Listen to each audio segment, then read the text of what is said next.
Kemenkumham kembali mengungkit masalah overkapasitas di lembaga permasyarakatan yang terus menjadi persoalan klasik berulang dari tahun ke tahun.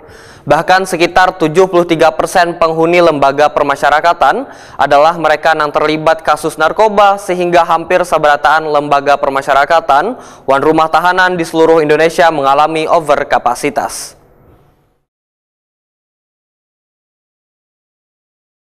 Kemenkumham kembali mengungkit masalah overkapasitas di lembaga pemasyarakatan terus menjadi persoalan klasik yang berulang dari tahun ke tahun. Bahkan sekitar 73% penghuni lembaga pemasyarakatan adalah mereka yang terlibat kasus narkoba. Ini dipadahkan staf ahli Menkumham Republik Indonesia bidang sosial Kosmas Harefa lawan Prima TV usai kegiatan peletakan batu pertama pembangunan kantor wilayah Kementerian Hukum dan HAM Kalimantan Selatan yang baru di kawasan Komplek Gubernuran di Banjarbaru, besokan Rabu 29 Mei 2024.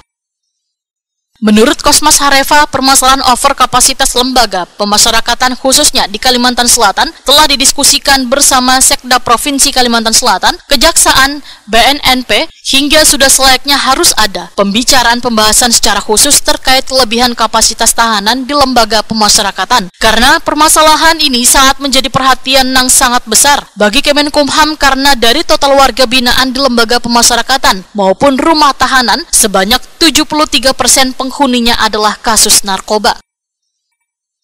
Dari total warga binaan pemasyarakatan maupun rutan, itu 73% diantaranya itu kasus narkoba.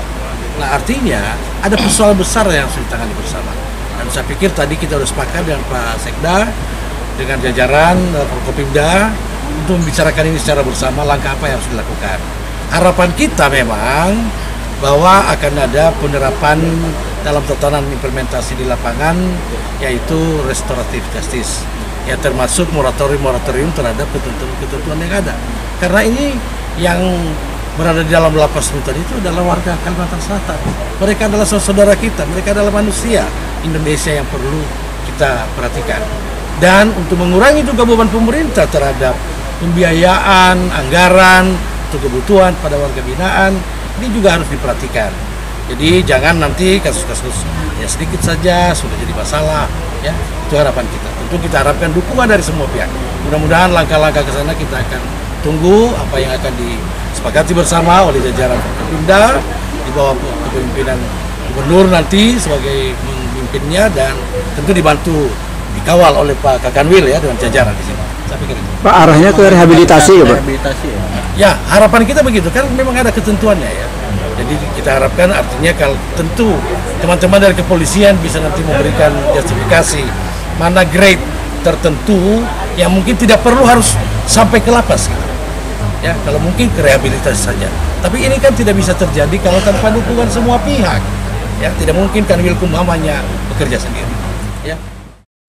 Kepala Kanwil Kemenkumham Kalimantan Selatan Taufikur Rahman memedahkan hampir seberatan lembaga pemasyarakatan wan rumah tahanan di seluruh Indonesia mengalami overkapasitas. Bahkan di Kalimantan Selatan, overkapasitasnya hampir 300%. Solusinya adalah membangun lapas baru serta secepatnya memberikan hak-hak warga binaan. Hampir seluruh lapas rutan ya, tidak hanya di Kalimantan Selatan, seluruh Indonesia itu mengalami overkapasitas. 100-200%. Ya, jadi khususnya di Kalimantan Selatan ini juga terjadi overkapasitas hampir 300%.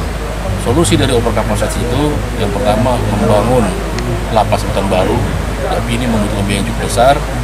Solusi kedua yaitu percepatan pemberian hak-hak mereka berupa pembebasan bersyarat, cuti bersyarat, cuti menjelang bebas. Itu langkah-langkah yang bisa ditempuh oleh jajaran Kemenkumham. Seperti itu. Sekretaris Daerah Provinsi Kalimantan Selatan Roy Rizali Anwar menyatakan sudah melakukan diskusi wan menyusun rencana kerja, rencana aksi sampai jangka panjang dalam penanganan overkapasitas lapas wan rutan ini. Ya, tadi kita sudah diskusi, kita coba susun rencana kerja, rencana aksi untuk perencanaan sampai dengan jangka panjang ke depan. Bagaimana kita agar berkapasitas itu bisa kita atasi lah. Apakah nanti membangun baru atau mungkin ada yang kita bangun khusus untuk lapas narkoba atau rehabilitasi dan sebagainya. Nanti kita susun bersama.